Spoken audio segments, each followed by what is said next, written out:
Yeah. Okay, this is Academy of Tone number 49. And today... Hello, good evening. Yeah. Rich Morgan in the house. And today is the 31st of March 2021. It is, yes. And this is Thijs van Leer's 73rd birthday. He is born in 1948. Wow. And the song that you just played is a song of his, right? Yeah, it's one of the Focus hits. Yeah. Thijs is one of the masterminds of Focus. Now he is Mr. Focus. In the early days it was Thijs van Leer and Jan Akkerman. And we actually pre-recorded a little chat with me and Thijs. Just to say hello and what's going on, what's up, and share some nice memories. And just preparing the show 2 hours ago, I was, relaxing after the working day and riding my push bike, and I checked the backing track, and I found out when I did the backing track this morning, I was listening on my, cell phone here, and I didn't hear much bass, so no problem. And then I put in my earpads, the whatever earbuds, and I found out there's no bass on the backing track. So being on my bike, I was calling up Raoul Walton, the bass player, the original bass player in my band, who played together with me and Thijs like 10 years ago in the Thomas Blue Band, and a lot of gigs I played with Raoul. And he picked up the phone and said, "Hey, Thomas, what's up?" And I said, Raoul, I need a bass player. And he said, "Okay, when?" I said, "Now." "So what is it?" And I said, "It's Sylvia by Focus. We played this like 12 years ago. Can you record it like in an hour?" And this is what we just heard. I mean, he just went to his computer, took the bass, nailed it, sent it back to my phone, and here we had the bass. First take. Wow, that's professional, yeah. Yeah, Raoul is killer bass player. Anyway, if you don't know Raoul Walton, check him out. And by the way, if you are into sarcastic and funny stuff, check out Raoul's it's the Bankrupt Bass Player. It's a guy from New York telling you stories about the music scene. I think it's him, maybe not. It's like an anonymous person and we don't actually know. Interesting. Check out the Bankrupt Bass Player, Yeah. it's so cool. So this is one topic. Thijs van Leer, what can I say, the guy, he invented fusion, he invented instrumental guitar music on another level. This song is, I think, from 1972, and there was another big hit which was Hocus Pocus.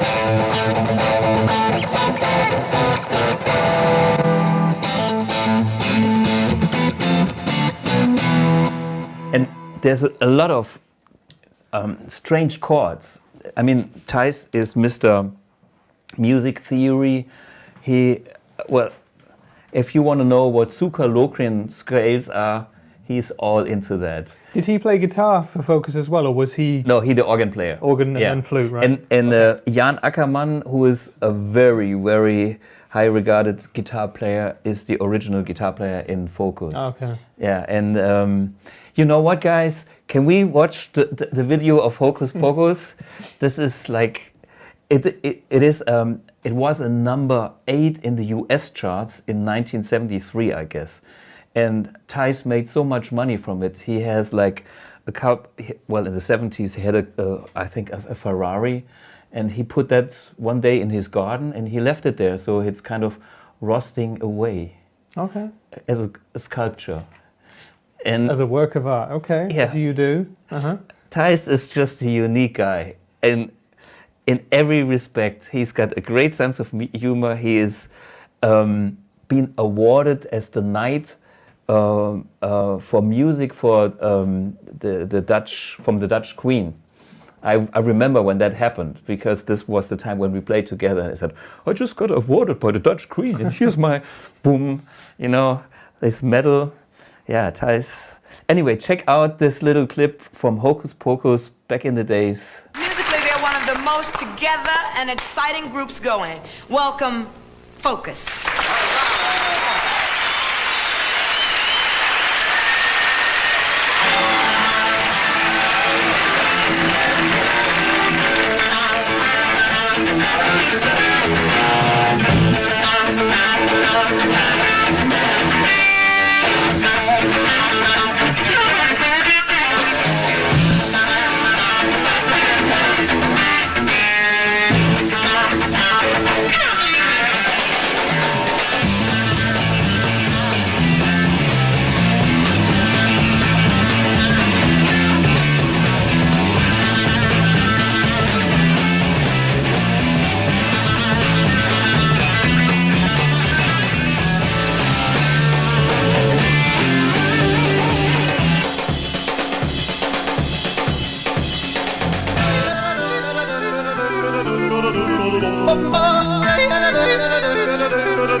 Yeah, what a man, Thijs van Leer.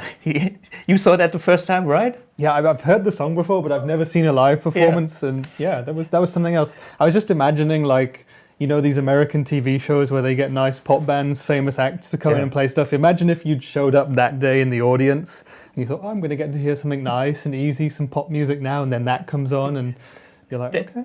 And here's the story from Raul, the bass player, you know. He grew up in the Bronx, New York. And when we played together, I introduced him to Thijs because they didn't know before. I kind of connected to Thijs through a drummer that I was playing with that was playing with Thijs, and I needed a keyboard player to form my band. Don Airy actually was planned to be in the band. He wanted to do my Thomas Blue band with Don Airy, and he joined Deep Purple, so he couldn't do it. I had to find another one, and so this was Thijs, and I met him through a drummer that I played with in Purple Schulz, and he played with Thijs at that time. Anyway, so I knew Thijs, he heard my music, he liked the music, he joined the band, and then the day when Raul, the bass player, met Thijs, they had to exchange a few stories, because being American, Raul, being American in the Bronx, listening to that music was totally mind-blowing for him. You know, being a black guy, seeing somebody yodel, whistle, sing, scream, flute, organ with an attitude like that, you know, this is a crazy Dutch guy. He was totally blown away by that performance. And then when you listen to more of the Focus music, there is beautiful arranged music, just like classical music, with beautiful melodies and like soundscapes. So they have a very big range, and let's put it that way, when they did their American tour after this TV performance, Return to Forever with Chico Rea, who unfortunately just passed away. But Chico Rea is considered to be the god of piano and fusion, or whatever you call this, progressive. And they were opening up for Focus. They were the main act. And so anyway, Thijs is a unique guy. We have a bit more at the end, and now I would like to talk a bit about the speakers. Yes, cabinets. That's our main theme for tonight, isn't it? And people have already been talking in the chat about it, so that's good, and they're ready to learn. So yeah. Okay, what is my story about cabinets? Well, first we should ask you guys, what are your favorite cabinets anyhow? I mean, there's a Fender open back style cabinet world out there, the typical combo. And then there's the 4x12 stack kind of world. And then we have all the variations of it, like there is a 2x12 and, you know, smaller versions like 1x12. And well, me personally, I'm mainly influenced by 4x12 sound, because that's the stuff that I always used live. And I also own a lot of combos for the studio, and I was not using them that much live. So that's my background. But that's kind of interesting to know from the guys here watching us, what are your favorite cabinets? Any brand, any cabinet. I mean, you know, if you name like the Bogner blah, blah, blah, I'm happy to hear that, because maybe that pops up and we can refer from that cabinet to what we are doing here. And yeah, I mean, obviously it's useful for us to know as well, because, you know, we make BluGuitar amps and we have a range of cabinets with the BluGuitar branding, but there are guys out there, and hopefully you can comment telling us what you play, because if there is a lot of other stuff that you're using and you would like to maybe see something from BluGuitar in the future, then maybe you're going to see it. If the same comment comes up 20 times, your mind is going to start thinking, hey, maybe there is something that we could do as well. Of course, there's stuff in my mind already, but at this point we have a beautiful range of the NanoCab, the FATCAB and the TWINCAB. And to me, I can do anything I can imagine with that.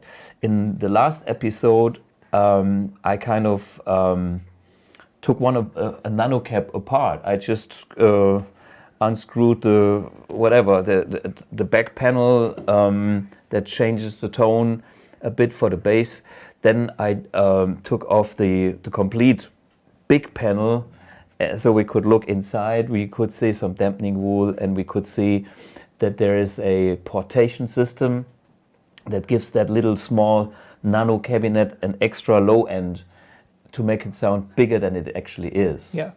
And for me, it's about the big tone in a small, compact size. That's my philosophy in amps and of course in cabinets. So are you basically trying to recreate the 4x12 sound and experience, but in a manageable size? Yeah. That's always been my goal. And I was mainly interested to do that, to adapt this sound to the modern situation, like the environment. I mean, if you play a 4x12 today, you are causing problems, because a 4x12 is designed to project very long, because they were designed to fill like arenas actually. You know, this was pre-PA days. This is Jim Marshall did that cabinet for Pete Townsend so they could be heard at the end of a big hall. Today we have PA system, and the problem of that cabinet is the guy that is behind the sound system hears the guitar so loud at his place that he's not putting the guitar in the PA anymore. And maybe that's not really the best way to do it. I believe my philosophy is simply like, I should hear myself on stage just like playing a 4x12. You know, for me, the monitor system, the interaction of the guitar and the speaker cabinet should be 4x12 like, but I try to keep the rest of the band, and of course, like the guy on the front of house mixing desk, not saying to me, you are too loud. Yeah. So this is what I try to achieve in the way I use cabinets, and of course, in the end, in the way I design cabinets. Is your live setup built around a blue box and a DI as well? So when you're playing on stage, you're using the cabinet for a monitor for yourself, for the band, and maybe for the people in the front row, but everybody else is hearing what the PA pumps out. Yeah, exactly. Okay. So you blend the two, effectively? Yeah. For me, I'm using the blue box. I use the Stack 1970. That's on the PA, and it sounds killer. And I'm using the FATCAB myself, and the FATCAB is, well, the smallest package to get towards that sound.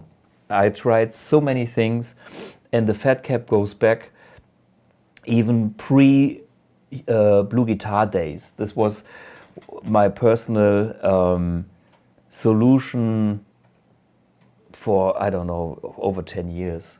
And some people that have seen me play here in Germany, mainly, they know I had a cabinet with a little Saarland logo on front of it. There wasn't any other brand because it was homemade. And so I had like a sticker with a Saarland logo. Yeah, I mean, you were associated with Hughes & Kettner for decades, but during the last years, you weren't using Hughes & Kettner caps, were you? No.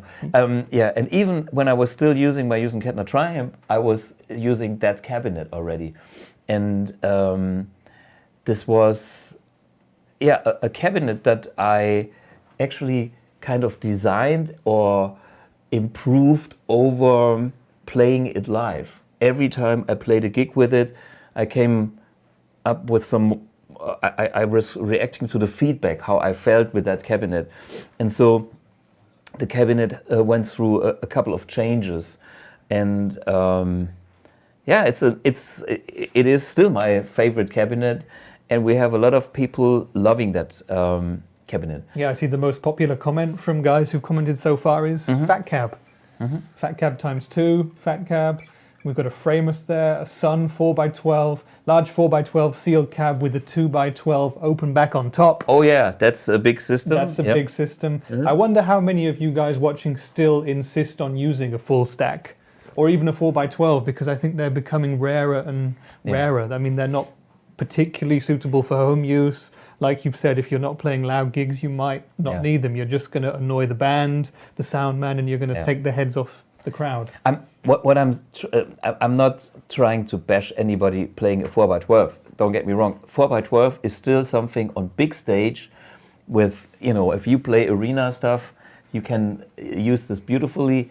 In other situations, it's just getting critical. That's the point. It's easier to handle a smaller cabinet or a 1x12 than a 4x12.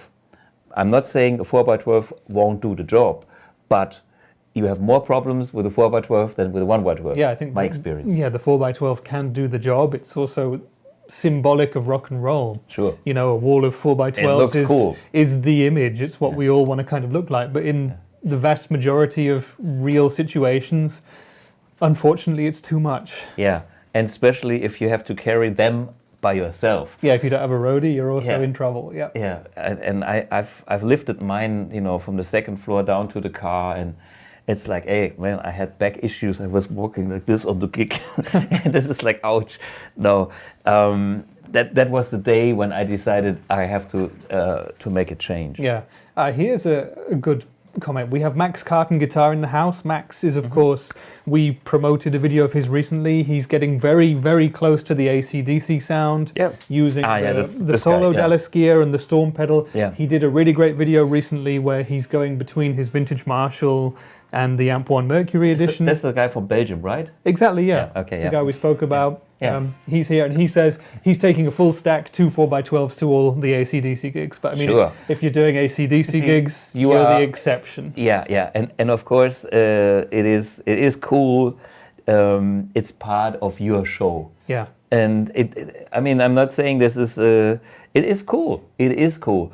But in my reality, it's not cool. But hey, if you play AC/DC, you better lift your cabinets.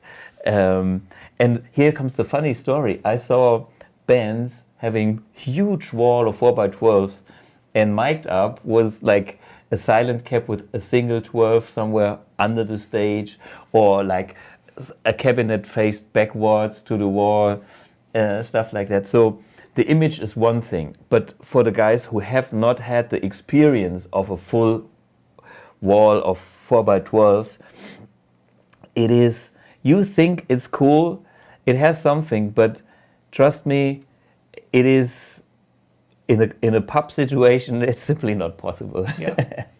Yeah. Yeah, there's a good comment from Lex who says, I think most of us guitar players would like to have a kind of live-esque sound in a home situation, and that's what we can try and achieve with the FATCAB. I mean, we want to make it sound big, we want it to sound huge, and we want it to be inspiring, but there again, the problem with the 4x12 is, unless you start to gun it and push those speakers inside it, you're not going to get the experience, and it's just not going to be as fun, and it's not going to sound good either, is it? Yeah, and that's the point with speakers.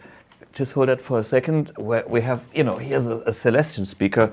Just for instance, I think this is one from the 80s. G12M Celestion Ipswich. Yeah, this is UK made. These speakers, when you drive them like with only whatever 1 watt, you know, the membrane only starts to move. There's, you know, and if you have 4 of these, you have, of course, a lot more volume because 4 speakers are moving air. Yep. And if you have less speakers, you can put more energy to the cone, to the speaker, and then, you know, the membrane does the job in the way how it's designed, you know. And well, my personal taste is to have the speakers like more towards their limit. Then it's kind of an extra compression element. Yeah. Some players want more headroom, but I love that. And I'm never getting there when I have to play a 4x12 at almost 0 volume, you know. And with my single 12 cabinets, I have them at a decent wattage, and the speaker comes more alive. That's what I like about the philosophy. By the way, here's just like from next door, I grabbed some other cabinets. Here's an example of speakers that use this edge treatment kind of thing, and a lot of treatment here. And this, by the way, is a scumbag, and it rates a couple of typical parameters. So here you see the model, it's 65 watts, 16 ohms. I guess it's pretty similar to a Celestion 65 speaker. There is the magnet weight, which is this thing here, and this is 35 ounce. We have 38 ounce on our small cabinet and on the NanoCab. So our magnet is already a little bigger than this one. So what does the magnet weight do in terms of the way the speaker operates, and how does it affect the tone? Yeah, the magnet is kind of the driver. The magnet is like a motor, and it's the power that is ready to interact with the magnetic field that's coming in by the output of your amplifier. So this is kind of, I don't know the English word, it's kind of a loaded thing. So this is, the bigger the magnet, the more efficient the speaker. Very simple. Think of it like a bow where there's a lot of tension there. So some are soft, and the arrow would go like this. But if you have a big magnet, you have lots of tension, and bam, it is kind of strong. It can get stiff, but that's another thing. There's a lot of parameters. One is just the drive, and the other one is how the whole thing is moving. And in this speaker here, they use this edge treatment. And actually, I'm not the biggest fan of that. I try to reduce that as much as possible. So our speakers don't have that. So the membrane is more alive. So does the edge treatment stiffen it and make the membrane move less or vibrate less? It takes away some, I would say, aliveness, and it takes away some higher frequencies. So they do it to voice the speaker in a way, but can you hold that for a second too? It's my last hand. Yeah, and this is the greenback, for instance, but maybe you can hear this is higher and this is lower, and I think it's more dead. And our speaker, I will take a cabinet apart in a minute. Then we can do this check again. Is even more alive. So that's the philosophy behind the speakers. And so 38 ounce magnet in the NanoCab, and a 42 ounce magnet, which is even bigger in the FATCAB. And another 42 ounce magnet in the TWINCAB speakers. So do the magnets actually affect the EQing of the overall speaker at all? The funny thing about speakers is everything affects everything. If you think I just changed the magnet and it's just more powerful, no, everything shifts. If you look at the frequency curve from a speaker, you can see, a certain range of frequencies, and this gives the speaker a characteristics. Once you change one parameter, the whole thing moves, and then you have to come back with like the spider. This is this. Oh man, can we see this? When I try to this yellow stuff inside here. Maybe that camera can show it. It's hard. It's in between the membrane and the magnet, and this spider here, that is can be stiff, or this is another tension, and where the cone is based in the design. It can be more inside and pre-loaded or pre-tension on that. There's so many little parameters, and then designing a speaker means you have to get everything in a balance. I'm not the guy who does that, but I know that there are parameters, and I know a few of them by asking manufacturers how or what they did change and how I got to the results. And then next time I can give them hints and say, can we have like a softer spider? Can we have less edge treatment or no edge treatment? Can we have a bigger magnet? Just from my experience, I know what happens, and then I can describe it. I can give them my frequency curves, my ideal curves, make, a sample and then look at the curve of the sample and then ask for, I want less of the 3K range that's hurting my ears always. That's my blue sound. Everybody has his own sound and taste. And so my ears tend to a certain noise mixture that is pleasant to my ears. And therefore, we have a voice. Yeah, and that's the thing with the speakers. And of course, the speaker works inside a cabinet, and the resonance of the cabinet adds to the speaker character.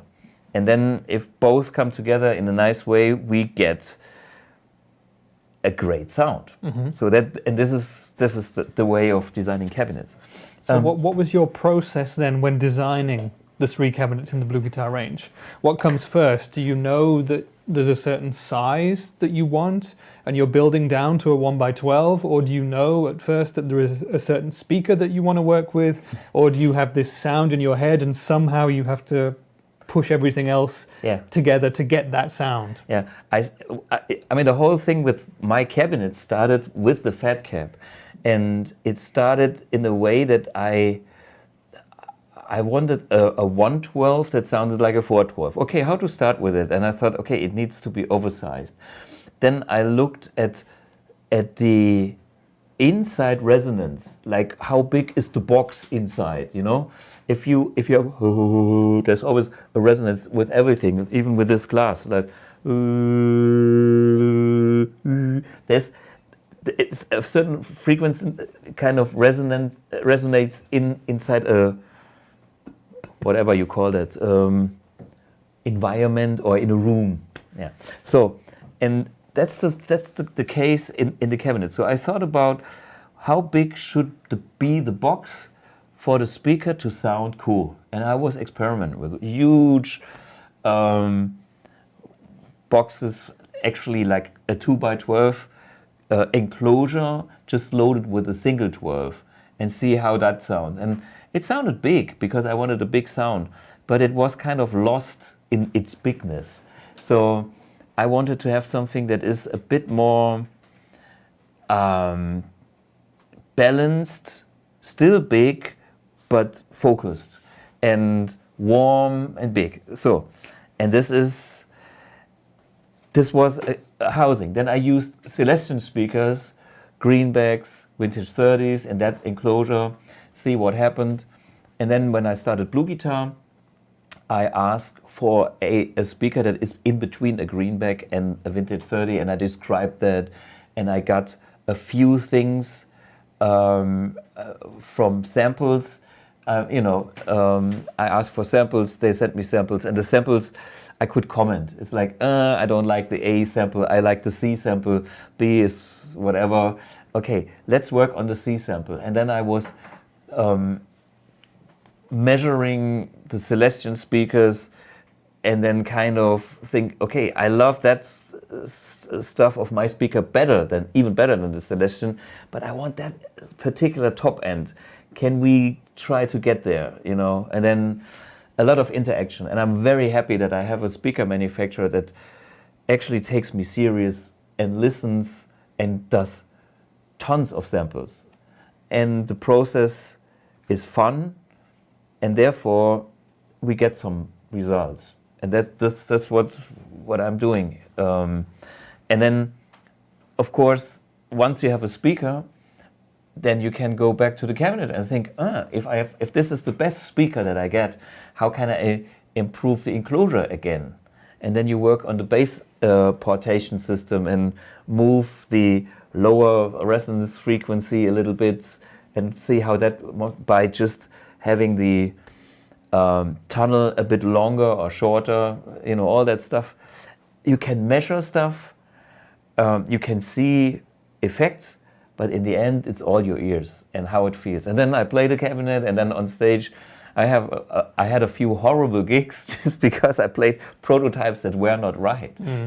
Especially me, it's like, man, it could be so good. And it's like, you know, I go back to the car and I get another one, you know, just for myself. I've been there.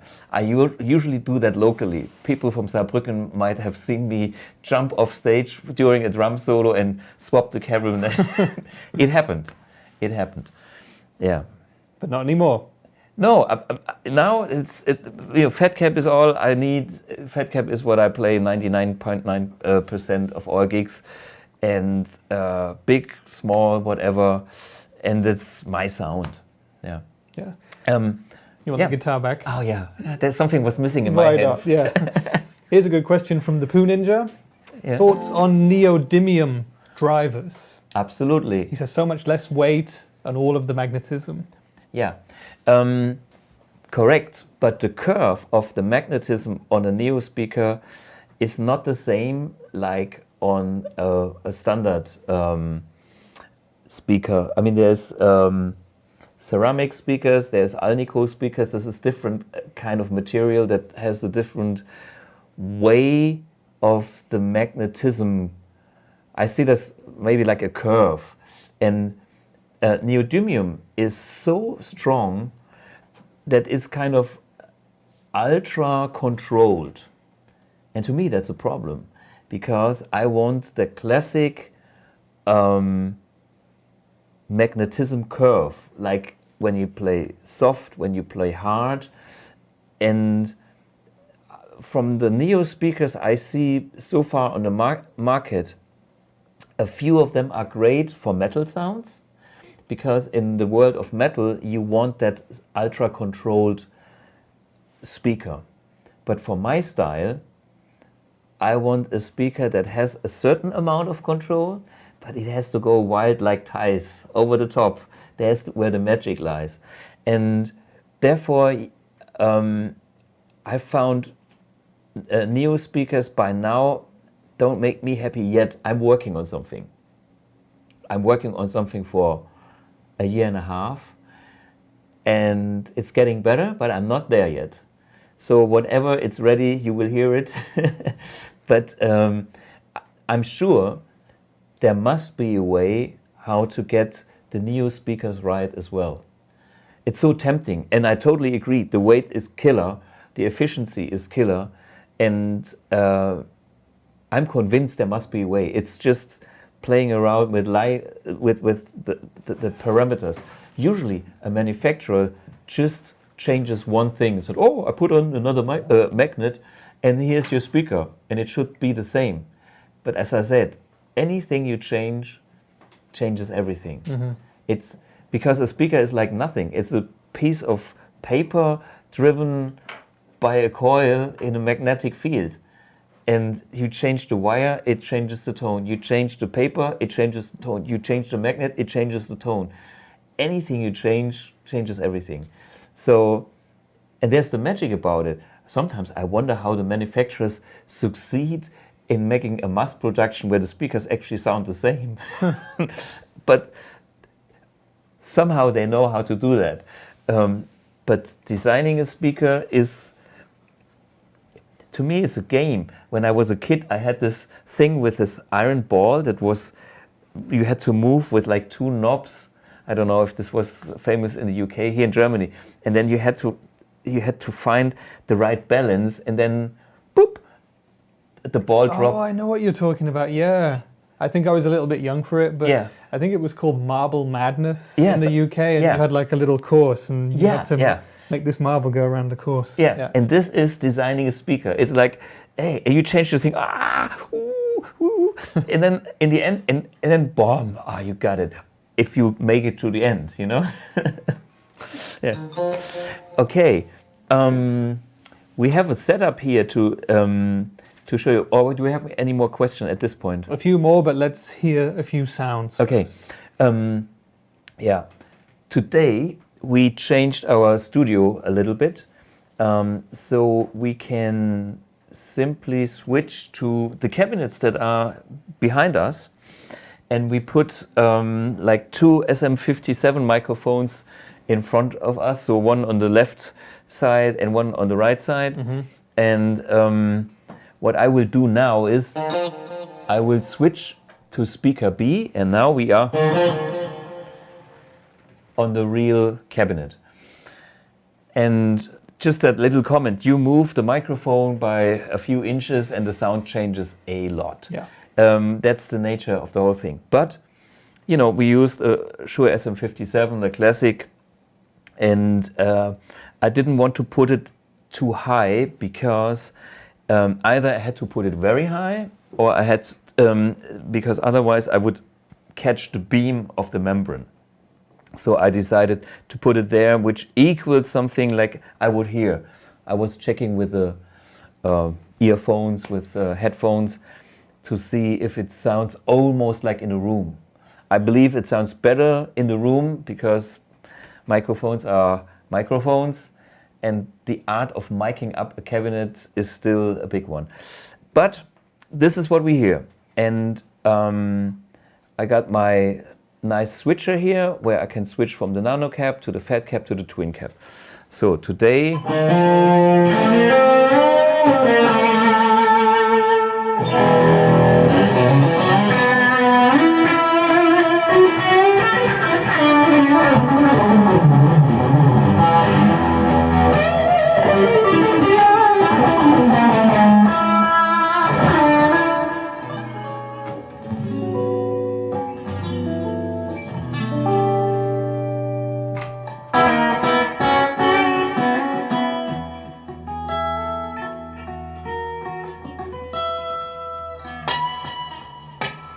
so this is the NanoCab.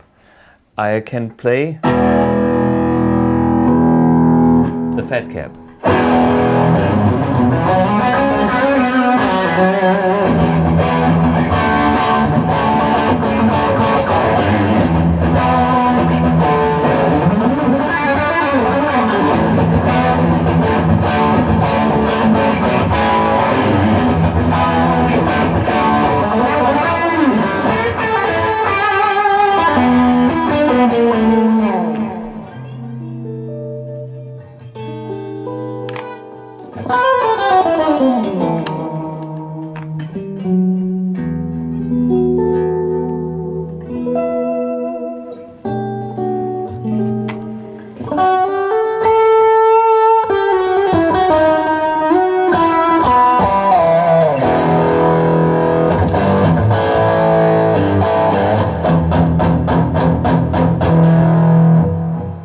Back to the NanoCab.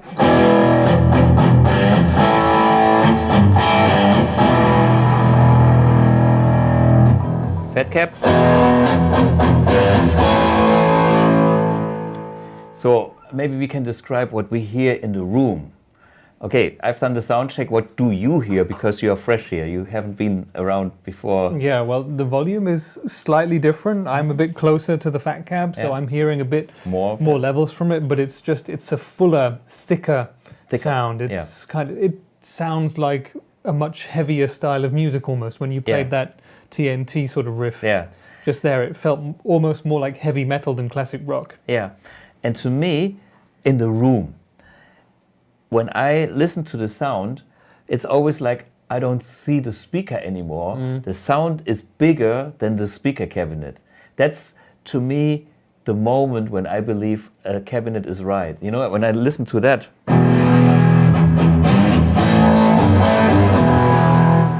How big is the cabinet that I see without watching? It's like almost 4x12. Yeah. Is it? Going back to the NanoCab.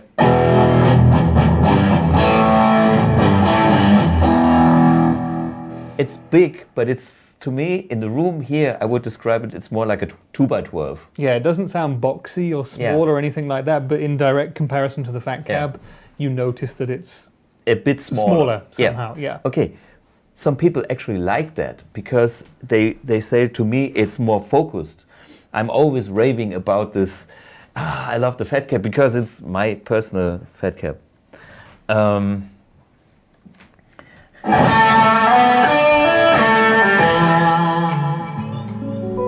And that's the other parameter that's my testing thing is like, do we have the sparkle when I roll back the volume? And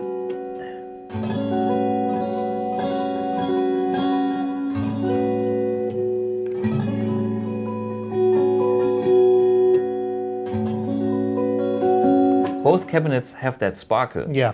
And the challenge designing a speaker is always to have that beefiness and have the sparkle. Yeah. There are certain speakers on the market, they have sparkles, nice, but then they have no beef. And others, they have the beef, but there's no sparkling. Mm-hmm. And I want both extremes. And having those both qualities, I'm sure that I can play a huge range of different tones through that cabinet, and they will all sound great. Clean tones will sound great, heavy tones, like real modern metal sounds will sound great, because they need both. They need that presence and that stuff, and even the blues sounds sound great. So there is like a fundamental quality of speakers, and when I have that, it's what I want. I'm not saying there are great speakers that are specifically great for one sound. I mean, especially in the world of Fender amps, they are fantastic for clean tones. I mean, it's like, sometimes it's amazing how great clean tones can sound with different speakers. But then I go to overdrive and try to be a rock guitar player, and it's like, ouch, that doesn't even work. That doesn't work at all for me. Yeah. And these cabinets can do both pretty good. Yeah. Absolutely. Which do you guys at home prefer? Can you write us in the comments and just tell us which you think sounds bigger? We have a comment from Ben Granfeld. Mm-hmm. Hey Ben, on the live stream again, who says the Nano sounds bigger to him. And I'm just wondering if it's because the mic is a bit closer that maybe it sounds larger. But I mean, it's like the mic is in line with the NanoCab. And it, yeah. Okay, guys, that's a technical problem. If a cabinet is 1 dB louder, it sounds better to you. We tried not to fake anything, but it's like physics. Try to do... Miking up a cabinet is a problem. Anyway, I hope... I mean, what I hear, what I describe is what I hear. And the mics is a hard... It's a hard thing. I go through the third cabinet as well, so we hear the TWINCAB. I start with the Nano again, just so we have the quick comparison.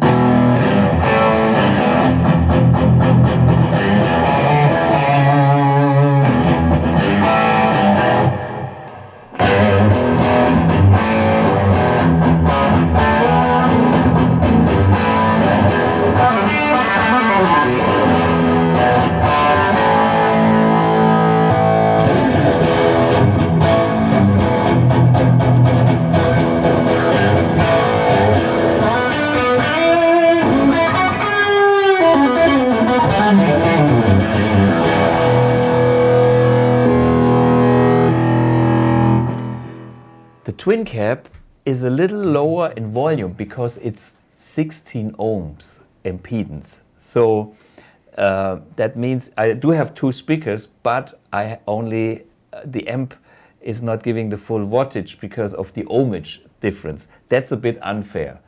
But yeah, so at least you could hear 3 different cabinet characters. And by the way, while talking about ohmage, there is the typical question about what is serial, what is parallel, and how does it affect impedance. Okay, first, the word impedance it's something like resistance, which is not the same for every frequency. So that's an easy way to describe impedance. And so the value given 8 ohms, 16 ohms or something, that's at a certain frequency, and it's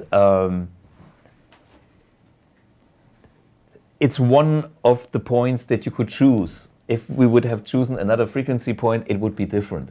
But anyway, we need a reference, so there's the reference for all speakers. And as I always explain, it's like if you have an amplifier that reacts to the speaker using that current feedback design for the power amp, which we do, impedance becomes a part of the sound. And it's kind of something you should know about. Okay, physics, we have 2 ways how to, can you hold again? We have 2 speakers And this is now explained super easy. We have a plus and a minus, and the next speaker has the same. So if the red one, the hot one, the plus goes into this one, and the minus goes to the plus of the next speaker, and the minus from this one is the minus that goes to the amp, we have a series of two speakers. In through this speaker, coil out here, into the next speaker, out of the second speaker, back to the amp. Serial. And this is a very simple formula, which is R as resistance is R1 plus R2. And that's the simple formula how to get the total impedance of two speakers if they are serial. You simply add 8 ohms and the next one maybe 8 ohms, and this is 16 ohms. That's the easy part. Okay. The next, I keep the same speaker. Wait a minute, let me see. This speaker has 16 ohms. No? So, if I do have an 8 ohm speaker and a 16 ohm speaker in series, it is 16 plus 8, which makes 24 ohms. 16 plus 8, 24. Okay. Oh, I have no 24 output on my amplifier. Any problem? No problem. Since if the ohmage is higher than what's written on your output, the amplifier gives the load to the speaker, and the speaker is having more load for the amp. So the amp is safe, and the beauty of that is you can crank the amp a bit more and make the amp sweat a bit more, and that's a nice one if you like that saturation from a power amp stage. So I was always using that impedance mismatching in my past. That affects the volume and the character of the mids too, doesn't it? Yeah. And here comes some esoteric hint for the guys that make their own cabinets.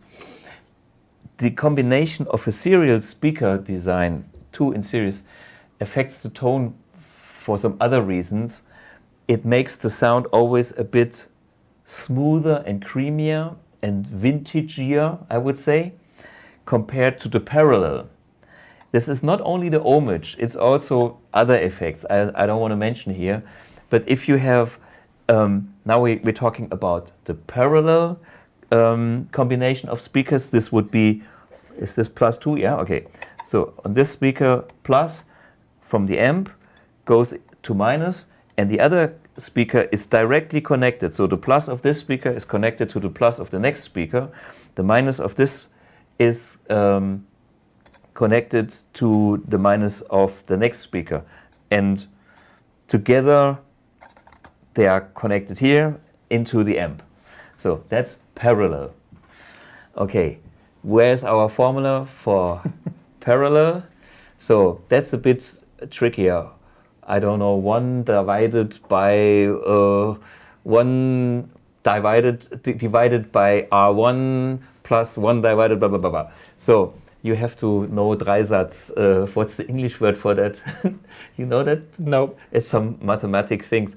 Anyway, if you can't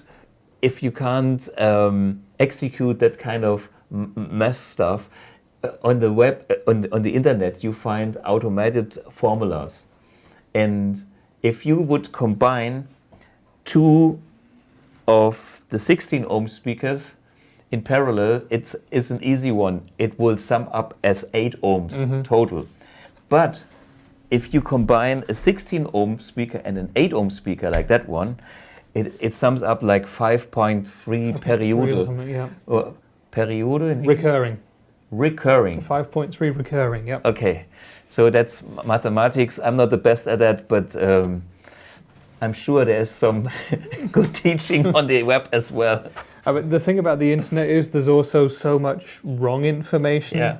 And this kind of thing with tube amps can be dangerous, can't it? Yeah. If you go to extremes, especially as far as I understand, if you start going lower and lower with the impedance. Yeah, because the amp wants to see a certain load.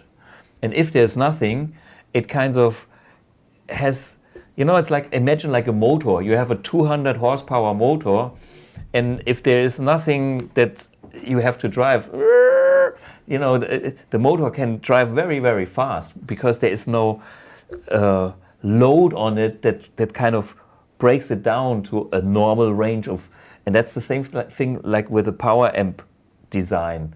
If there's no load, it can be a problem for tube amps.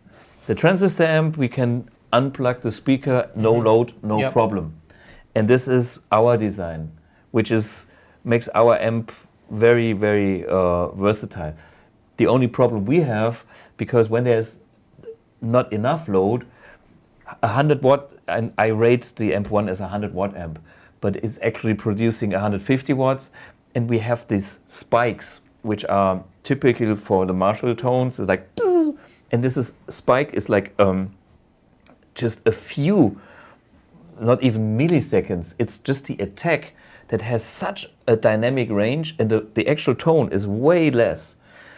And the spike is important to make these vintage sounds not too muddy. So the first attack must be there. And the spike has a huge range of energy. And the spike can easily get to 100 watt, even if it's only like 50 watt continuous power. And then when you make it louder, louder, louder, and the load is not enough, like you have a 4 ohm cabinet, you exceed 150 watts. And this is where we have a protection circuit inside the AMP1 to shut it off just for a millisecond to make sure it's not kind of delivering 500 watts. The chip actually does, it's not a chip, but our design would, it's not a chip, it's the power amp stage could physically deliver 600 watts, but we kind of limited the whole thing to 150. The reason for that is if we would go higher and higher and higher, then at a certain point the input transformer would melt. And we know about all that, so we have a lot of protection stuff going on. One is, you know, it's like a cut off like on a motor. If you have an engine, you about 8,000 or whatever, 9,000 Umdrehungen, what is it, turns? RPM. RPM. You know, it's getting dangerous for the engine, so we stop it there. And that's the thing we do in the AMP1. So basically, you can do anything you want with the AMP1 without killing it. The only thing that can happen is the protection circuit gets on, and you think like, oh, I have a dropout. So that's the thing about that. Speakers, impedance. Any questions about that magic topic here? Many questions, but just what about if someone wants to use 2 speakers? Yeah. Let's say 2 from the BluGuitar range. How would they go about that? What would your advice be there, and how would they physically do it? How would they make those connections? I show you, because I think we are well prepared for this one. So we have an input here, and we have a serial and a parallel output. So we can decide how to link the second cabinet with this one. So by choosing the serial output, I would connect, for instance, a NanoCab and a FATCAB with the serial. Then they would become a 16 ohm total load to the amp. And here we go. Best for our amp, I would say.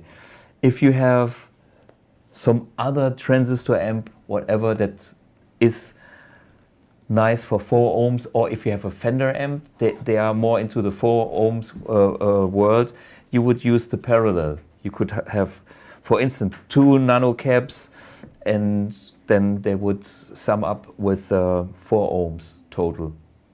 So that's the way. On our cabinets, we have all the options. Some other cabinets, like the good old Marshall cabinets, they just have one input and there is no extra link. Later on, they introduced bigger plates with more options and like 4 speakers with a stereo split and the whole 9 yards. That's possible, which is great. But be aware, there are some speakers, they have nothing. They just have a input socket. And then there are several ways. Maybe you can connect like two 16 ohm cabinets to the AMP1, which is possible. We have two outputs. If you use our two outputs here, the AMP1 becomes an 8 ohm total output amplifier. So thinking of a full stack, this amp is perfect to drive a full stack. Put the two 16 ohm cabinets here in the two speaker outs, and of course usually you only plug in one, but you can plug in two 16 ohm speakers, and then you would drive a full stack with 8 speakers, and you would get the full load of this amplifier, which is like Jimi Hendrix back in the day. You can do, it's possible with this little nice AMP1. We should do that one time. We should maybe do a video about that, just for fun. Yeah, why not? Why not? Yeah. I'm sure everyone wants to hear that. Not for too long, but I'm sure they want to hear that. Maybe we can do it, you know, now in the summer outside in the park and wait for the police to come. I hope it's not too expensive. Okay. Or we find a place where we only scare the deer in the forest or whatever.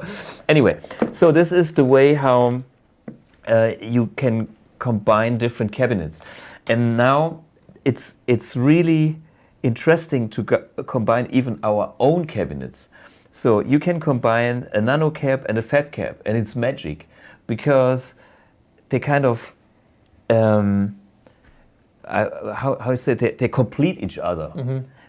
You know, there's this masculine rockiness of the FATCAB, and there is the extra whatever mid focus from that cabinet. Perfect combination. You know what? Can we hear that maybe? I'll try. Someone was also asking, can we hear the 3 cabs again, but also maybe without the delay on? Yeah, sure. Just a nice dry signal to hear what they sound like that. Let me see what I can do for you. I will prepare this one. And which one is this? This is, oops, serial output. Here's a crazy, probably foolish question from Stefan. Can I use the parallel and the serial output at the same time? No, you can't. That's simply, no. Let me think about, it does not work, but I'm just thinking about what would happen. Okay, get rid of the delay. Boss, bye-bye.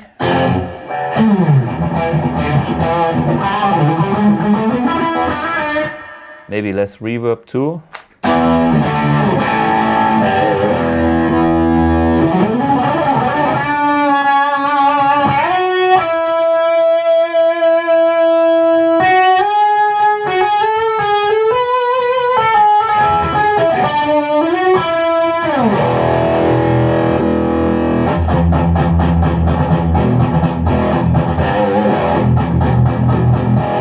So that was the NanoCab? Yeah, and now I switch to the FATCAB.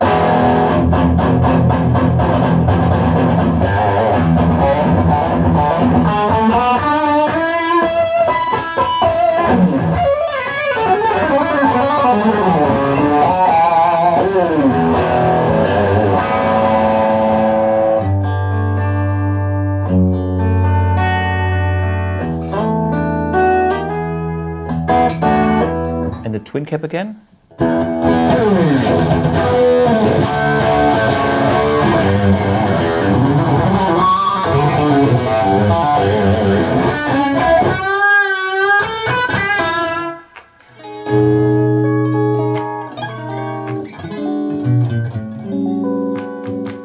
As I said, the impedance thing is now making the TWINCAB slightly not enough loud. Not loud enough, you know, affecting it in a way that it's not fair. Okay, anyway, let's go.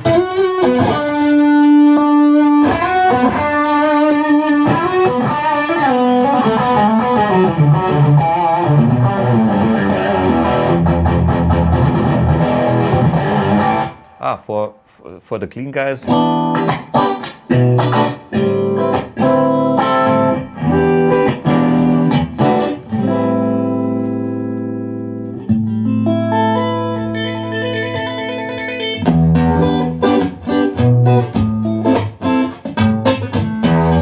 That's the FATCAB. Okay, back to the Nano. FATCAB. And now the TWINCAB.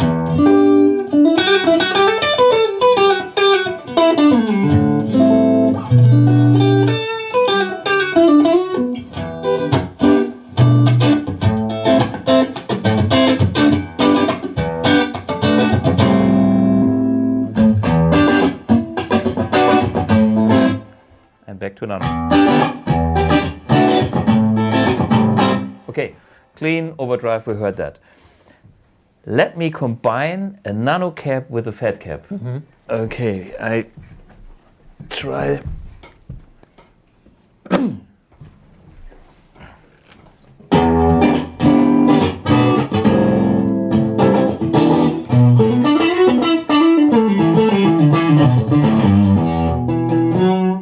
So, yeah.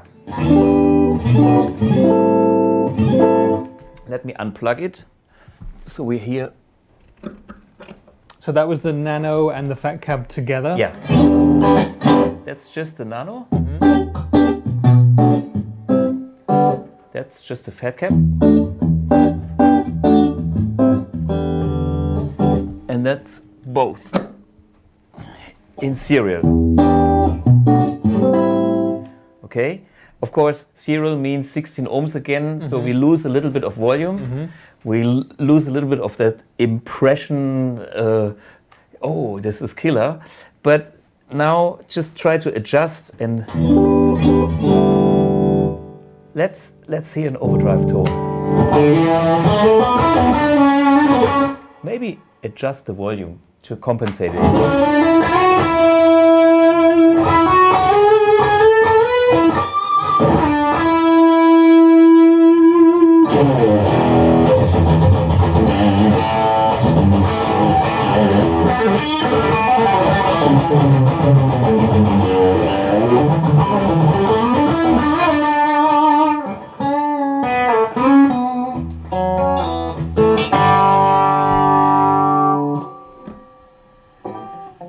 Adjust the volume.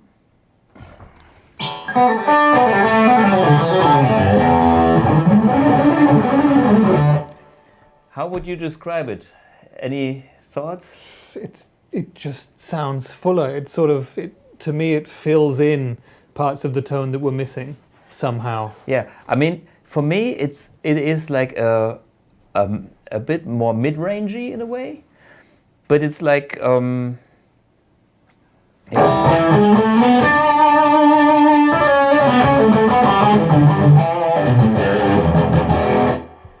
NanoCab, and FATCAB.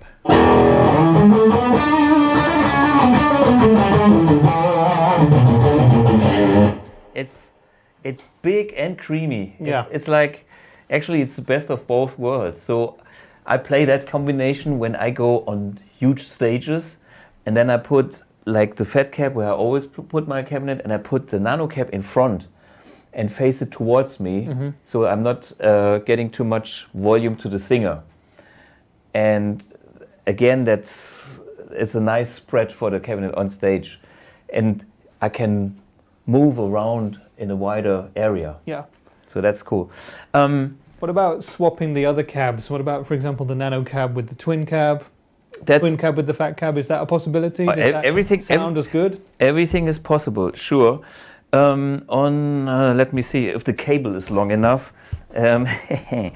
Yeah, for the guys asking, this is at speaking volumes. I mean, when Thomas is playing, we don't speak because you won't hear us, but we're basically having a conversation, and none of the neighbors have knocked on the door yet, so it's obviously not that loud. So, what do we want to hear? We've had some people asking for the Nano and the TWINCAB together. So Nano and TWINCAB. Let's try them. Can you plug this? Is it long enough? Yeah. No. We need that. No. You unplug this speaker cable. Yeah. Yes. Okay. And that just loose and put that in. Yeah. And I go. So this is a very glamorous shot they're seeing right now. Okay, no problem. So here we go. This is should be.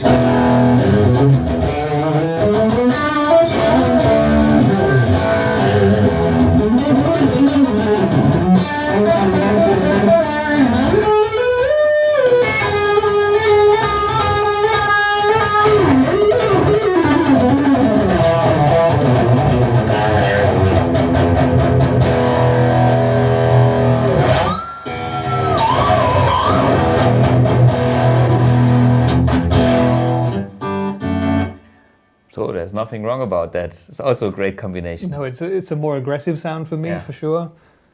But nice. Yeah. I mean, this is now a lot of volume. And that, of course, impresses. Reduce the volume a little bit. Like pretty good combination. Yeah, but it's still not super loud, though, is it? I mean, this this is maybe loud home practice volume, but it's not offensive in any way. Yeah, and the same is like the FATCAB and the TWINCAB work great. All the cabinets work great. I did when we did one thing. Let me go back for the FATCAB, because watching the cabling, I found a mistake that I wanted to show. I wanted to use the NanoCab and the FATCAB, and I used the FATCAB which is on top of it. Let me hear that with the FATCAB that is on the floor. Yeah, because something else that we have to talk about is the positioning and the angling of amps physically, right? Yeah. I mean, you just talked about it, how you position your amp for a big stage when you've got the singer there in terms of what you want the other band members to hear. But there's also, you know, you can get combo tilts to tilt it to go towards your ears if it's directional, that kind of stuff. Yeah. We'll come to that afterwards, I guess. But now it's the FATCAB and the NanoCab with the both cabinets on the floor. And this should be...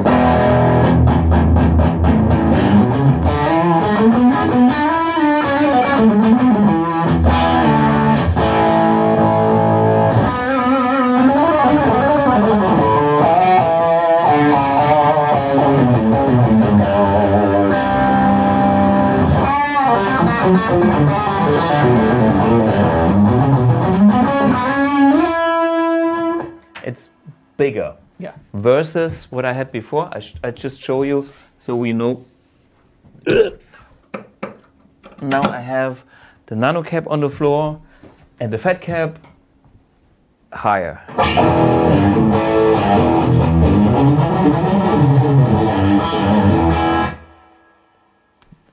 It has something too. I mean, but anyway, maybe you can hear the difference.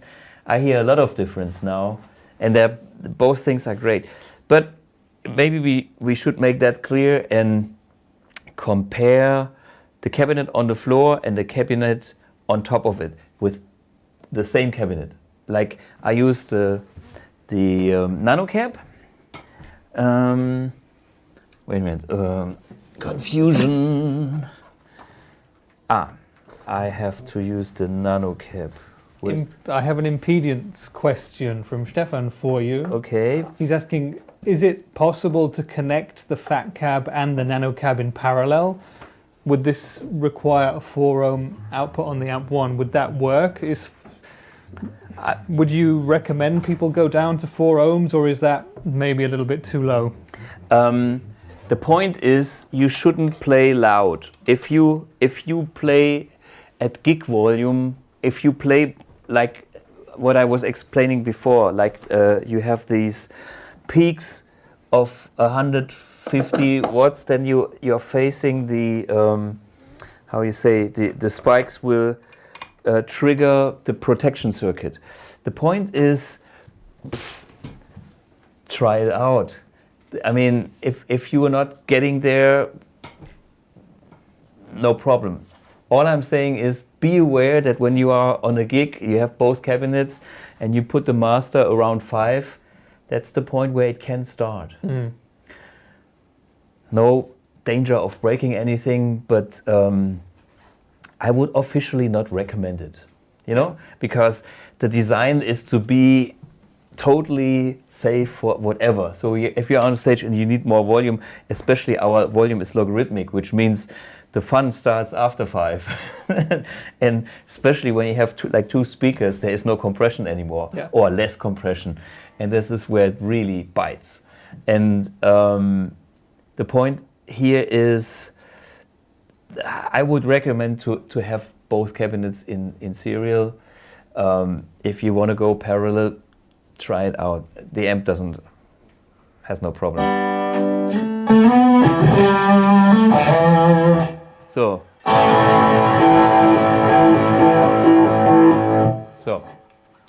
this is a NanoCab on the floor versus a NanoCab on top of a NanoCab that is on the floor.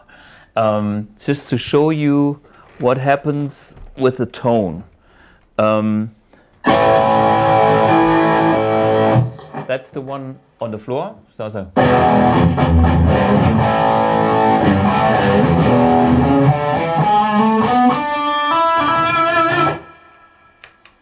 The top one.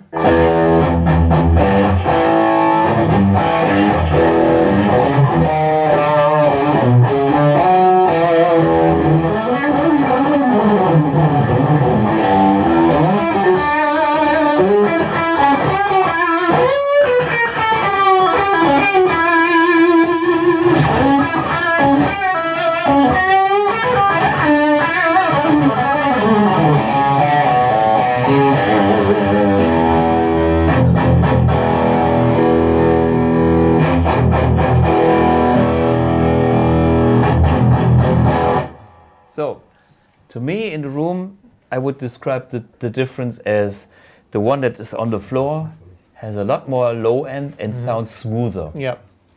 And the one that is on top, it's like not enough low for me, the rock player, and a lot of highs, which are nice and sparkly maybe.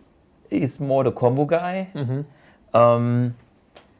But the rock guy needs it on the floor. Yeah, and that's what the comments are confirming. Okay. People enjoying the sound of the floor. Okay, good. So at least our mic setup shows some of that reality that we have here. I mean, it's so hard.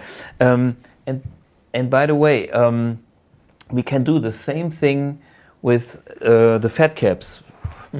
Which one were we hearing before? The one on the floor or the one not on the floor? Well, I was using the one on the floor. Okay. And when I first did the NanoCab and the FATCAB, I was accidentally using the one on top. And then, this is what I found out when it was too late. Anyway, so let me think about how to do that. Okay. When we are done with everything here, I have no idea where the cables are going. So this could work. Let me see. Yeah, it actually does work. So that's the one on the floor. I play my.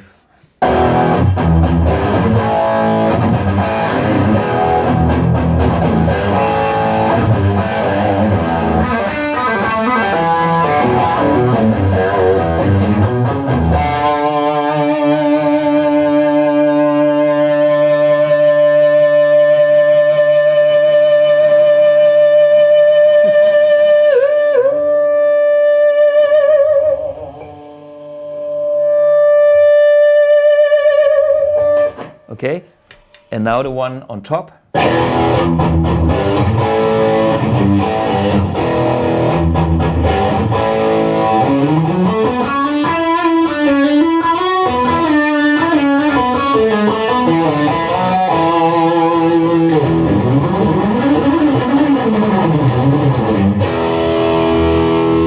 And back to the one on the floor.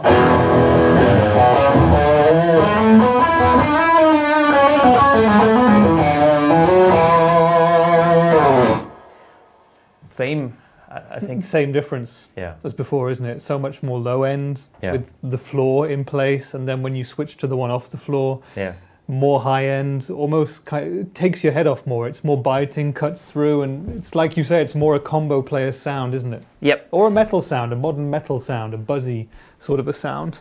Yep. Can we hear maybe the two NanoCabs together? Have we got the facilities to do that? Sure, I can do that. But I want to do one thing, which is the TWINCAB in the horizontal and the vertical thing. Okay. Next. That was on my mind. Mentally, I was prepared for that, but the cabling is probably a bit short. Let's see if we can do that. And then I do the final. Yeah, we'll have to do it quick. We've got a couple of minutes until the neighbors come upstairs. Yeah. Because when it gets to 10 o'clock in Germany, people start banging on your door when you make noise. Yeah. It's a funny country. Yes. So let's see.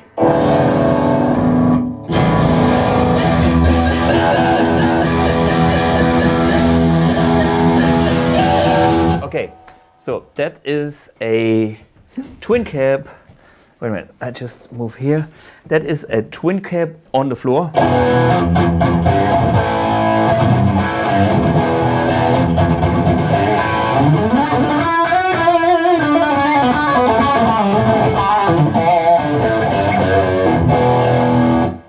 In, what is it?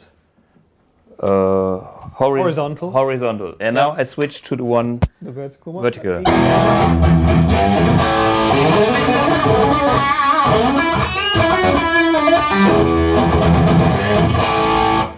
Back.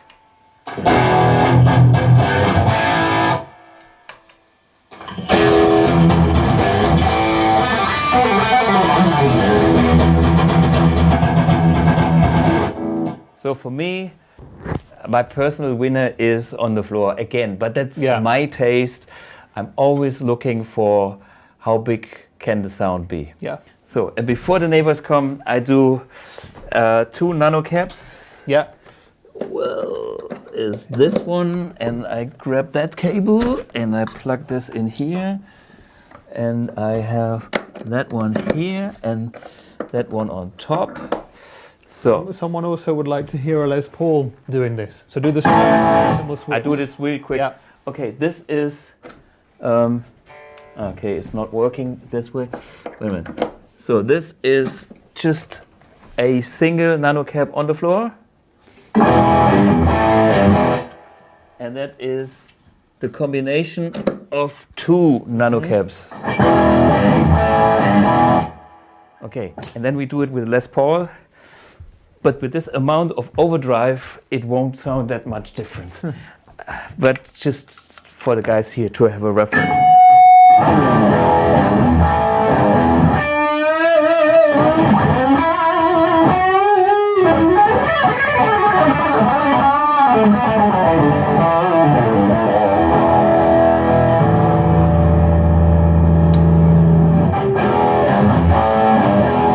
That's the single again. Yeah, and I think to go back to your original point, I don't think anyone hearing that sound would ever say that was coming from a 1x12 speaker. No, it sounds so much bigger. Yeah, it's so full and thick and rich, and it's got girth. Yeah, and in case you have the problem that you have the speaker on the floor and you are missing the extra highs because you are a tall guy, you could either angle the cabinet a little bit, or you use the D-flex, which is the thing you can put in front of a speaker cabinet. This is designed by an Austrian guy called Huvi, and this kind of spreads the waves, and especially it kind of spreads it into your area where you're standing. So this is kind of dispersion of sound. I use it if I have a critical stage situation, and depending on how deep the stage is, depending on how complicated the stage is, this is a very great tool. And we have a link of an older video that I have done with Huvi. Should be here in the descriptions, so you can check that out. And I have done a video demonstrating the D-Flex. I think it's on the Thomann website even. Thomann, should check the D-Flex, check the web on the Thomann site, and you find a video which I've done with the D-Flex downstairs in my living room. Yep. Where the microphones are actually a bit higher. The D-Flex now with the microphones that low wouldn't work because we would miss. We didn't have the mic stands. So we didn't want to have the mics in the picture. So this is the way we've done the miking up for today. Yeah. Do we have any? Do we have any more questions? I mean, we can still talk. And what are? by the way, I forgot. It's Eastern is coming up. If you want one of those shirts, you can buy shirts. I have to do some advertising here now. Sorry, guys. It's yeah, the Academy of Tone, the one shirt, and there's like a special. If you want a cabinet, you get a T-shirt for free. Blah blah blah. So anyway, yeah, check out what we've got on the store. And I was forgetting about a very important thing. We have time. We make no noise anymore. So I'm ready to disassemble our nice, beloved FATCAB. Last time, in the last episode, I took apart a NanoCab. Now is the chance to go for a FATCAB. Okay, sorry. Don't do this at home. I do that. Or should they? No. I do it for you. This. Because I do that, you don't have to do that. So if you are curious... Yeah, we're destroying our products so you don't have to. Yeah. I mean, it is something you can do with the NanoCab, right? With the NanoCab, you can take off the plate. Exactly, to go to an open back configuration. But right. This is just to show you the inside. Now is the hard part, how to get... I need a screwdriver. People are telling me every time that you give me your 61 Strat to leave the room very fast and never come back. Okay. I'm thinking about it. So don't do that at home, and don't...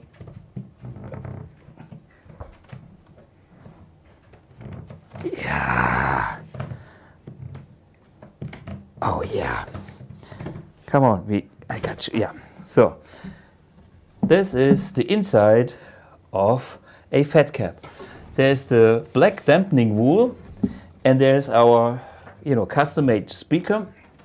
I put this on top so you can maybe see inside. You see there's a huge channel, a big portation here. And on that, that is giving you this extra low oomph. And because of having this room, there's already some kind of nice throaty resonance for that speaker. Yeah. And here is our 42-ounce magnet that holds screwdrivers. It's a bit stronger than the one in the NanoCab. Yeah. And by the way, the other thing is, on all our cabinets we are using grill cloth that is made out of paper. I found this on the very old Marshall cabinets from the 60s, and the proof is always you have a lighter, you don't light your cigarettes, you light that, and you smell... Again, please don't do this. Yeah, but this is the test that I can do. If it's made out of plastic, it will melt and it will stink. Yeah. And if it's made out of wood, you can smell the nice burn of paper wood. Yeah. So that's... But there are no tonal benefits from setting fire to your amps, so please don't do it. This is just purely for demonstration purposes only. So you see, that's the FATCAB. And any more questions? I think we will need to do another show on the cabinets because people are loving the comparisons. They're asking about different speaker types. Okay. There's going to have to be another show on that because we can fill hours more of this, and they're loving the experimentation. Yeah. So and to me, in all the former episodes, we talked about the AMP1, blah blah blah, and I always thought, the cabinet is 50% of the tone, and I mean, you can. If you play with a real guitar cabinet, that's the real deal. This is still what the electrical guitar, to me, is as an instrument. It is the magic of the electrical guitar. Yep. And of course, there's a fantastic blue box which I use for recording or for the PA, But for me, the interaction with the classic cabinet is what I want. So that's to me the highest level of the instrument. And I couldn't play just with in-ears. I know some people have to because the production tell them, or you are a singer. But even if I would be somebody playing in-ears, I would still have a speaker next to me to make the guitar, like the feedback. You know, when I was playing here, even at that volume, I have nice feedback. And if you have a guitar and a monitor with a PA speaker, you don't get that feedback. With a guitar speaker and a guitar, electric guitar, is, yeah, that's the instrument. There's a lot of interaction going on, which I like. Yeah. Yeah. So, okay, yeah, I'm loving that theme about speakers. And next door, I have a huge collection of speakers. Don't make me bring them all in here. We have shelves of speakers. I show you something very special. One sec. Okay. I'll fill while Thomas goes into the back room there, and he really does have a massive collection of speakers and old pedals and all sorts of stuff. So if there's other things that you guys want to hear that you might think Thomas has in the back room, it's very likely that he does have those things in the back room. So yeah, here we go. So this is like an original T12H from the 70s, original packaging, never used, never. You know, this is all from my days when I was doing clinics and music stores, and this was sitting in the shelf. It's like new old stock from 70 something. And I've got more of these and other brands and cabinets, speakers. Yeah. Yeah, as someone says down there, 50% of the tone and 100% of the feel. So yeah, the feel. Spot on. Yeah. So we will read through your comments and maybe think about what would be some topics for another speaker episode. Yeah, nice. Okay, but to finish this show, I have to come back to Thijs van Leer. Can we do one little thing in the middle? It's something else we wanted to briefly talk about. Sure. Was the video by JackGardiner. Okay. Yeah, the point was exactly, you know, we have some artists that are astonishing. And JackGardiner is one of those guys, if you don't know him, this guy can play.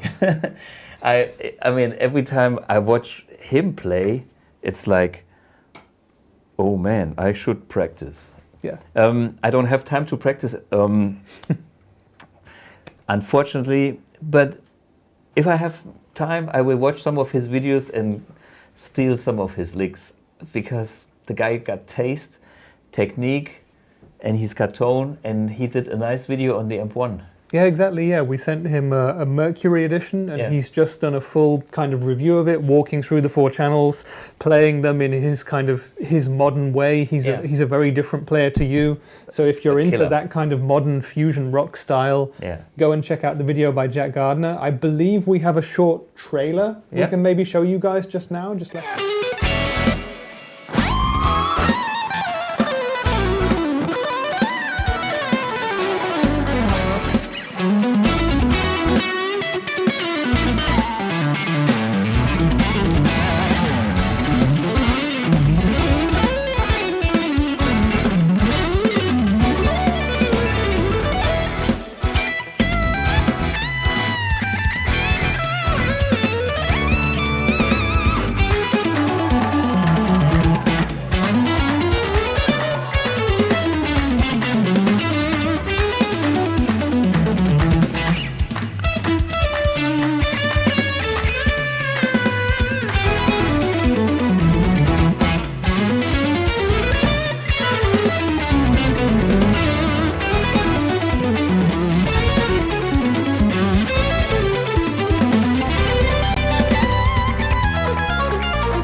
Yeah, I mean, you know, how many notes can you play in a minute? This many. Yeah, but it's super tasteful, I have to say. I mean, all this inside out stuff, and it's groovy, and wow, I like what he's doing. Yeah, Jack's a great player, a really, really nice guy as well. Yeah. He did the amp a lot of justice, and if you haven't watched it, we might have a link in the description to it, or just search JackGardiner on YouTube. Yeah. It's also on our Facebook, so you'll find it there. Yeah. And what I think we'll try and do is maybe get Jack as a guest on here in future, because he knows a lot about gear and stuff as well. He's approaching it from such... And he's a nice guy. We had a long chat over the phone. Yeah, you guys have talked a lot. Yeah, about...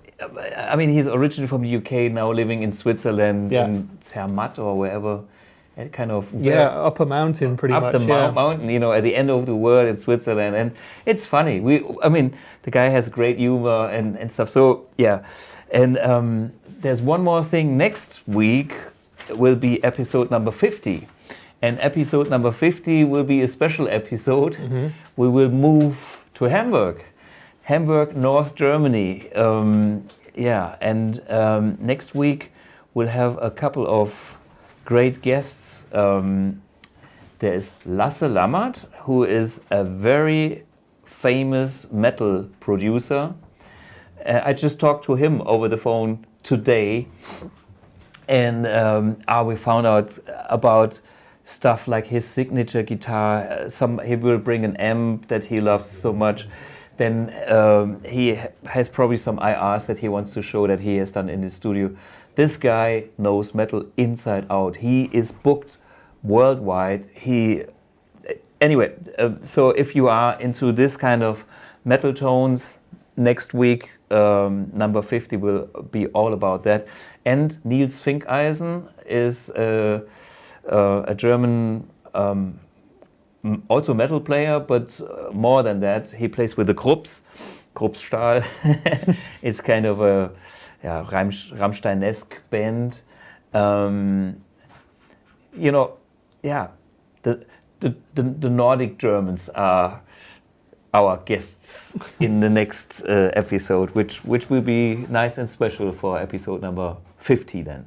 50 episodes. 50 episodes, that's amazing. I bet when you started, you never thought you'd end up doing 50 pretty much in a row, right? No, we had no break. Every week there was an episode. And if we didn't have one, if we were not able to do it live, we pre-recorded something.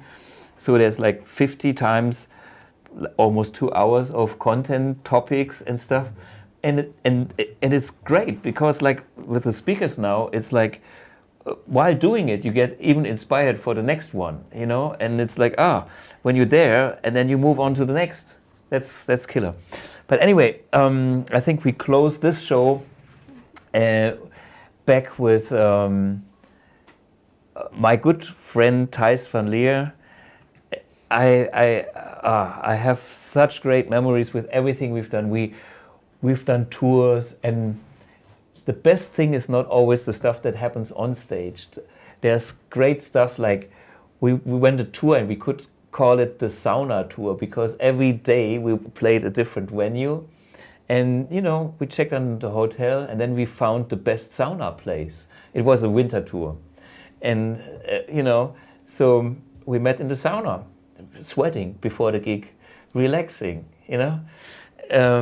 or we played the D-Day anniversary, 70s, was it 70? Yeah, 5 years ago. Yeah, could be 70s.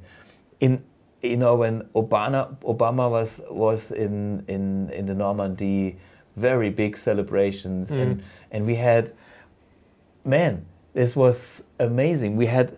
I put together a band with Americans. Raoul was in the band, an American soul singer. David Reedman from the UK was there. We had a French female vocalist. We had Thijs van Leer from the Netherlands. We had all kind of countries, and then in the end we played in front of veterans. American, Canadian, and whatever veterans that were fighting against the Germans in World War II. And guess what? We did a lot of beautiful music and deep music.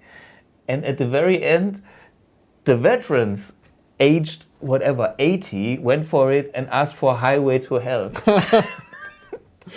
I mean, stuff like this, you know, amazing. Anyway, watch this video that I pre-recorded with Thijs, you know, for his birthday, which is today.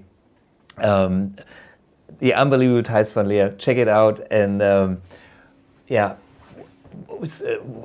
next Academy of Tone is next week, live from Hamburg. Stay tuned, and we will do some more about cabinets and stuff. Thanks for watching, and yeah, check out Thijs and my interview now. Yep, cheers guys, see you next time. See you. Hey, it's such a big pleasure to have legendary Thijs van Leer here with me on my little live stream. And it's his birthday today, the 31st of March, and he was born last century in 1948. What a day, what a man. Thank you. Same way, me meeting you again, so nice. Thomas Bluk. A beautiful guitarist. Yeah, I remember the days when we played, I think it was almost 10 years or even a decade, where we spent time playing on and off, and I have such great memories about it. You know, we played Luxembourg, we played this fantastic piece, which is Live in Raalte. Raalte, yes. Yeah. What a nice performance. Right. Lovely. Yeah. This was the band that brought us together, actually. When and we had another keyboard player too, Bernie. And there's one thing I will never forget. When we did like a very brief rehearsal, you were sitting on the one side of the stage, Bernie on the other side, and you were yelling at Bernie, it's like, "Don't play that F sharp. Thomas doesn't like that note." So you remember that? No. What I remember is, you know what I like, and the way you played the organ made my guitar and the music sound the way I like to hear it. So that's for a me, great compliment. That's beautiful. That's great news. Beautiful. And this man Thijs has such big ears. I mean, when we, I think do you have perfect pitch? Yep. A true master, and he is deep when it comes to music theory, right? Yeah, in a way. Maybe not overall, but you know, yeah. Yeah, maybe we have to explain a little bit about your background. I mean, you're the man of focus. You are Mr. Focus, and maybe you can give us a very brief little history of your musical life from studies and then what you've done over the years. Yeah. I started with piano lessons from my mother when I was 3 years old. Then I went to a real teacher, a girl teacher, when I was 6. And then I had a man teacher when I was 8 or 9, and he gave us opportunity, us is his pupils and me, to play in the big Concertgebouw in Amsterdam, which is the musical Odeon in Holland. And he wanted to get our stage fright pass away, and he also did it for his own glamour, of course. So I played when I was 10 years old. I played Mozart or Bach, and when I was 11, I played a piece of Bach with beautiful reviews in the papers, and everything cool. And then I had more lessons on piano. And when I was 11, I took lesson on flute, on querflöte. Done by my father, and he he taught me how to play the flute, and he played the flute himself very beautifully. And then I did grammar school. What is that? Gymnasium. Yeah. And I ended the gymnasium, and I went to university in Amsterdam to study history of art. Oh yeah. Mm-hmm. Which was, I thought that would be the ideal combination for intellect and artistic things. But the first years of such a study are mainly cerebral and not so artistic at all. Right. So that was not a very good choice. In the meantime, I made a lot of music at school. I was always playing the piano anywhere I could. And so during that first year of being a student in Amsterdam, I had the opportunity to play in a cabaret group of Ramses Shaffi. And he was a big name in Holland, cabaret guy, and right. chansonnier, a singer. Yeah. And Lisbeth List, she was the girl singer, and they were very, very famous. And I was part of the choir, the background choir, 2 girls, 2 boys. Okay. And we did that very successfully in a theater that we built ourselves. And I did that for exactly 1 year. And then Ramses Shaffi, he said, I'm going to stop because I don't want to see this getting less. It was full, always sold out. And then he said, I don't want to see it decline. Down. Yeah, so stop at the very peak. famous people like Louis van Dijk, the pianist, and Lisbeth List, they had to go to the office of the government to get some money, and that was something that I didn't want. So I started my own group called Trio Thijs van Leer. And we played some own compositions, and we studied one song by Jimmy Webb, MacArthur Park, which I still very much like. MacArthur Park. And we did some Bob Dylan songs. So then as a trio, we did some gigs in and around Amsterdam. And then I rebaptized from the trio Thijs van Leer, I rebaptized the group into Focus, F-O-C-U-S. The famous band. Yeah, on the T-shirt. Yep. Yeah. And then we said we want to have a guitarist in the band, 4th member, and that the only one that we could think of was Jan Akkerman, the guitar player. Yeah. And we became a quartet, and we went into the studio. Yeah. And we did one song, which was House of the King. Yeah. I think we played it once or twice. I think so. Yeah. And that became a hit in Holland. The first hit. Yeah. With the flute as a main instrument. Yeah. Composition was by Jan Akkerman. Yeah. And that time Jan wanted to play again with Pierre van der Linden. Yeah. The drummer he played already for a long time. And so he gave me the choice, you stay with your own your old 2 friends, or you join me. And then I did the last one. I joined him. And I said goodbye to the first 2, Martijn West and Hans Kleuver, to go and join Akkerman and Pierre van der Linden and Cyril Havermans. Yeah. And with that group, we did the second album called Moving Waves. Oh, yeah. And there was involved a composition called Hocus Pocus, and that became a world hit. Yeah, you know. Yeah. Yeah.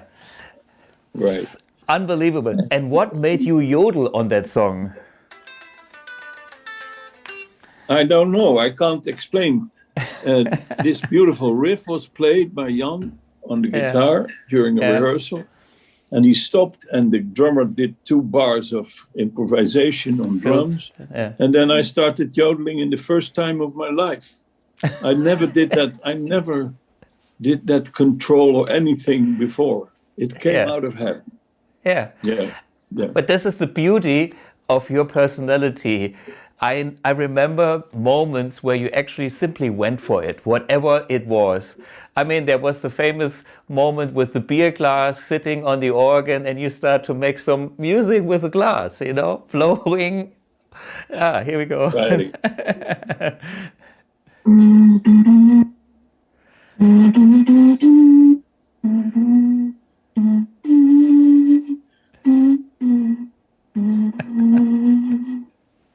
Yeah, Thijs. So beautiful.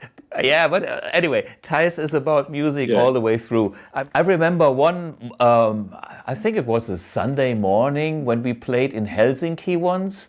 We went to a flea market, and you had your flute with you, and you went to this nice church, and then you took the flute and you played some Mozart, some beautiful music, you know. And Thijs is about music. When he was at my father's place, he used the piano in the morning for breakfast, improvisation, you know, always music in the house, the whole day. So what are you doing lately with the COVID-19 thing? We can't play. There's no gigs. There's what?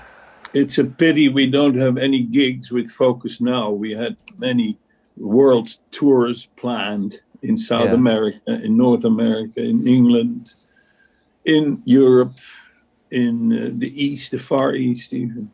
Yeah. But the only thing I'm doing nearly every day is compose. Yeah. On a synthesizer with headphones on.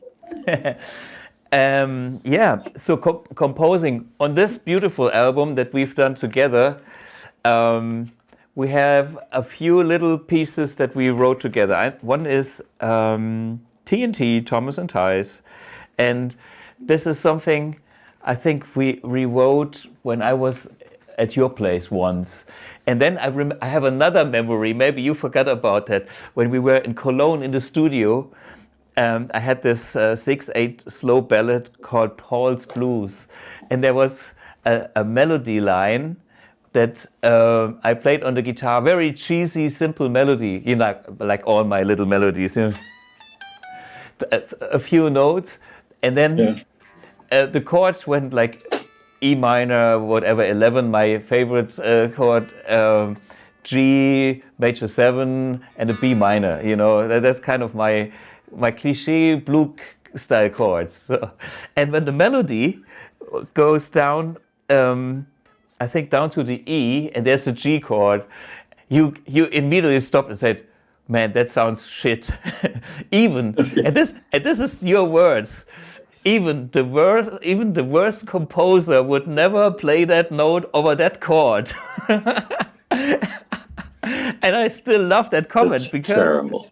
No. I mean, the thing is, I like the way that you are so open and you know what you want. And in the end, I don't know if I still stick with the note or if I played another one. It doesn't matter. But it's like even the worst composer would never play that note over that chord. Yes, that was a classic too. One of my nice memories. No, it's I like it. Yeah. Oh yeah. And then there's another memory I have. I think you showed a blues to Bernie one of the days, and I don't know what it was. It was way beyond my understanding of music theory, and I think your trick was you went for substitution chords of substitution chords. So, like every note he was playing was wrong because you know. so a little smart thing. And this is the one side, and the other side of you is you can make such easy, nice, and beautiful music with nothing in there, just the beautiful atmosphere. You know, it's like your range of music to me is super wide, starting from super soft, from nice, warm, mellow, tranquil in a way, to furious. You know, I mean, when you go for it at the end of the concert, you know, I was thinking, wow, you know, there's so much energy. He screams, he beats the organ, everything is smoking. Destructs it. Yeah. Destructs the organ. Not with knives like Emerson, but you know. Yeah, but with emotion, you know, you went for it. Yeah, that's unbelievable. I mean, there's only one Thijs van Leer to me. I mean, as you know, there are other organ players, and everybody does his thing. Everybody has his personality, right. But I believe your personality is truly unique on this planet. I have never met anybody, you know, nobody could replace you. It is not possible, you know. Thanks. Maybe one guy can do a little yodeling, the next guy could do a little flute, and then another guy could play some organ. But like the triumvirate of the whole thing, and the humor and the energy. The miscellaneous one, yeah. Yeah. Thank you. That for me, you know, I have such great memories of the stuff that we've done in the past. When we went to the Normandy thing, you know, this whatever D-Day's celebration, or when we played with the Deep Purple guys in Frankfurt.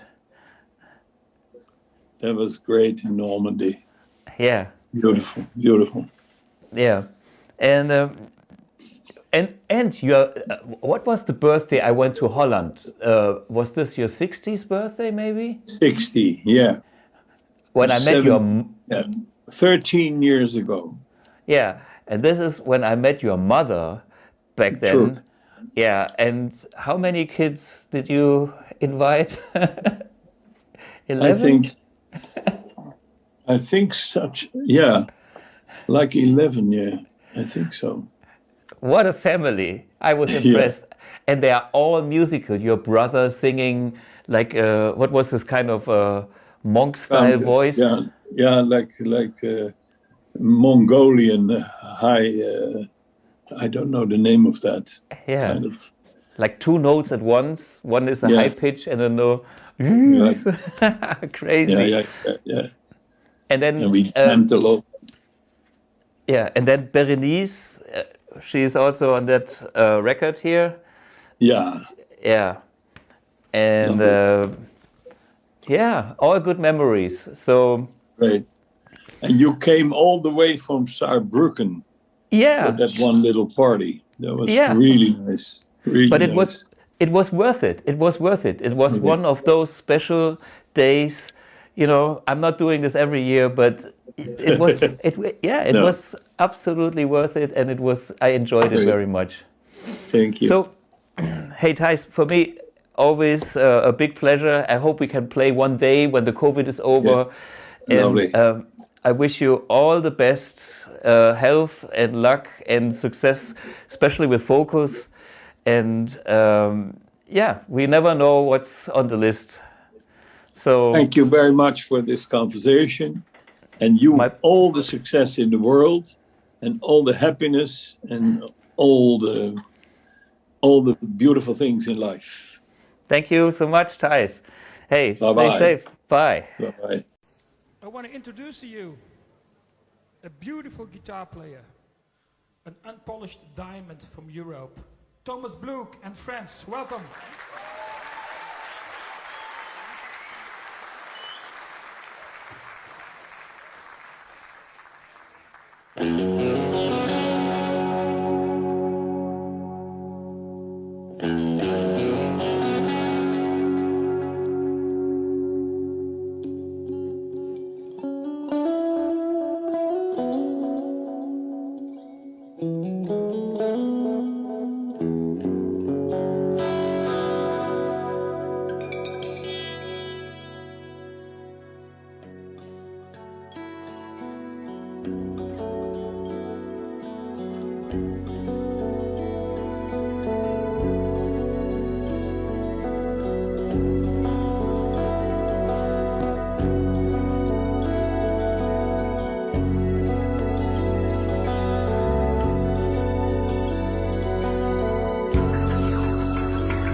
Thank you.